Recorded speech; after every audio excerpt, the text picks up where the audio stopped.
la Terre nous apparaît plus familière. Mais c'est encore un lieu dangereux.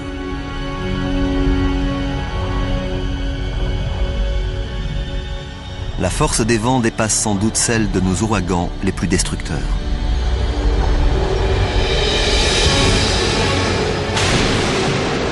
La vitesse de rotation du globe alimente ces puissantes tempêtes. La Lune est si proche que sa force de gravitation est écrasante. Elle engendre de gigantesques marées qui déferlent à la surface de la Terre.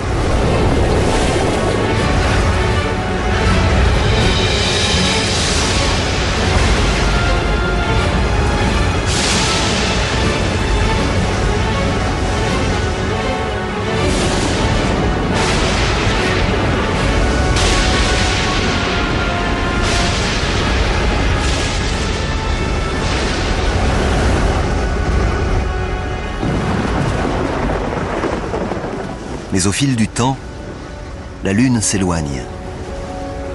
La houle s'atténue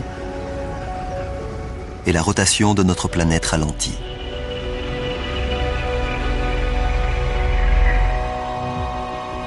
« 700 millions d'années après sa naissance, la Terre est recouverte d'eau.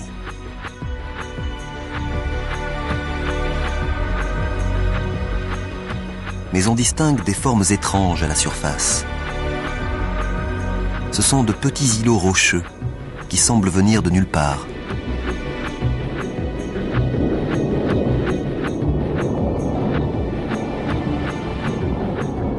Mais bientôt, de la roche en fusion surgit de la croûte terrestre et jaillit de l'océan. Avec le temps, la lave refroidit et forme une île volcanique. Par la suite, elles se rejoindront pour former les premiers continents.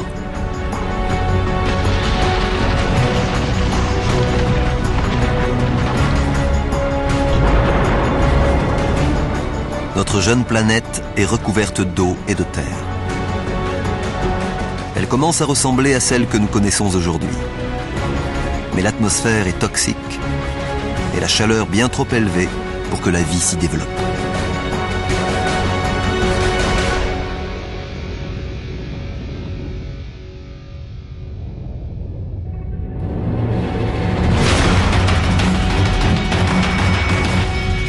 Les météorites. Elles bombardent la planète depuis sa formation. Mais il y a 3,8 milliards d'années, nous sommes entrés dans une nouvelle phase de pilonnage intensif.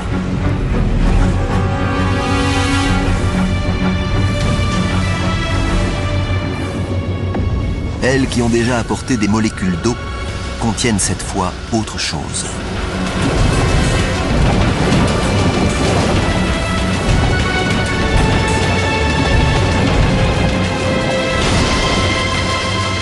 En se décomposant, elles libèrent du carbone et des protéines primitives. Ces minéraux venus des profondeurs de l'espace échouent ainsi dans nos océans.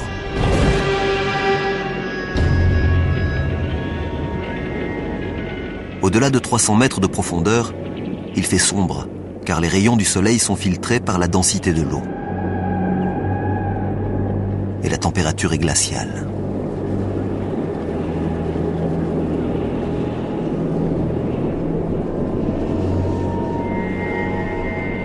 Et pourtant,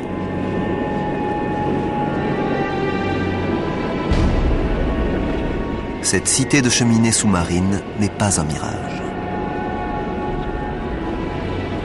Un liquide bouillant s'échappe des conduits.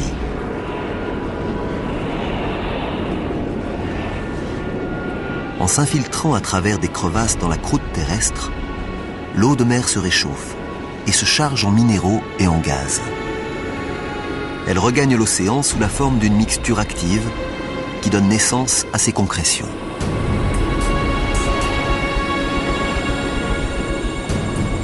Si l'on ajoute tous les minéraux et les éléments issus des météorites, l'océan ressemble désormais à une soupe chimique.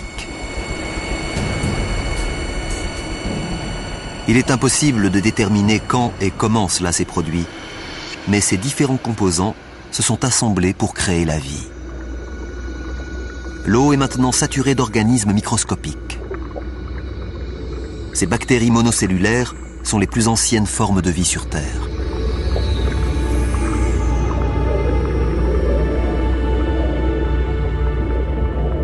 C'est un moment clé dans l'évolution de notre planète. La vie microscopique se développe.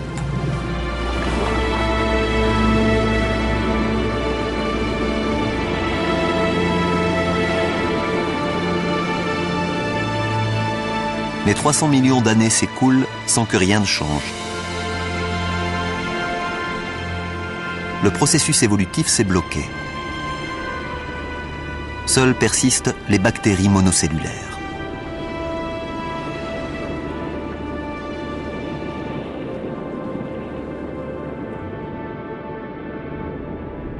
Pour trouver des formes de vie plus complexes, il faut faire un nouveau bond dans le temps et remonter jusqu'à 3,5 milliards d'années dans un océan peu profond.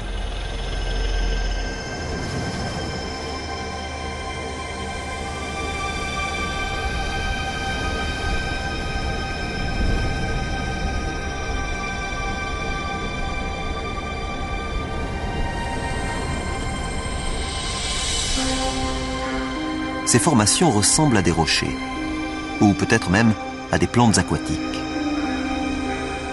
Elles semblent émerger du sol marin.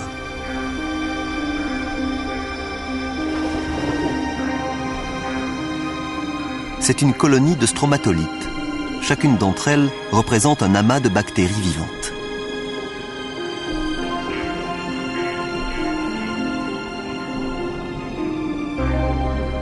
Comme par magie, ces bactéries transforment la lumière solaire en nourriture. Ce processus, appelé photosynthèse, utilise la puissance des rayons solaires pour transformer le gaz carbonique et l'eau en glucose, une forme de sucre naturel.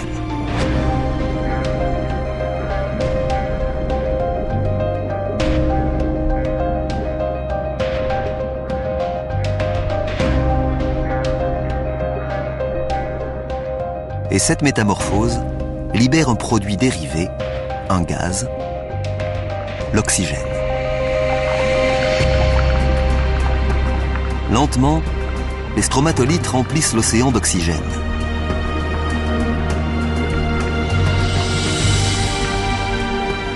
Au fil du temps, au contact de ce gaz invisible, les traces de fer présentes dans l'eau se mettent à rouiller. Les particules de rouille se déposent sur le fond marin pour former de la roche ferrugineuse, une matière minérale que l'homme utilisera plus tard dans la construction de ponts, navires ou gratte-ciel.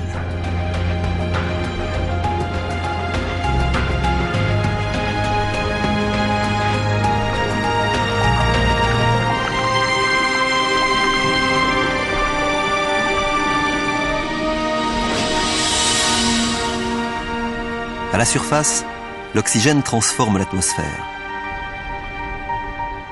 Ces stromatolites sont en train de fabriquer l'élément essentiel au développement de la vie. Sans elles, aucune chose vivante ne serait apparue. Si nous respirons aujourd'hui, c'est grâce à ces anciennes colonies de bactéries.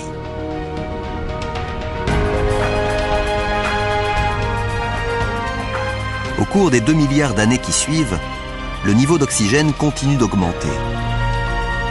Et tandis que la rotation de la Terre ralentit, les journées s'allongent.